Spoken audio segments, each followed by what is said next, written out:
یہ ہے اس کی دین کی خدمت، یہ ہے اس کا مسلک۔ تو اس پہ ہم نے عرض کیا تھا کہ وہ کون سا کتا ہے جو کسی کو کاٹ جائے اور اس کے اندر بدعات راسخ ہو جاتی ہیں؟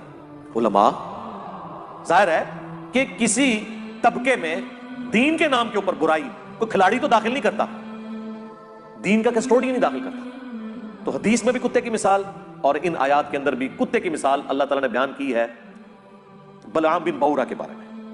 تو یہ جو پھکی اس نے ماری ہے کہ دین میں بدعات دین کا کسٹوڈین ہی داخل کرتا ہے، یہ اس کی اپنی پھکی ہے۔ اس علم سے غلو کرنے والوں کی تحریف کو دور کریں گے۔ وانتحال المبطلین، جھوٹے لوگوں کی جال سازی، تعویل الجاہلین، اور جہلا کی تعویل کی نفی کریں گے۔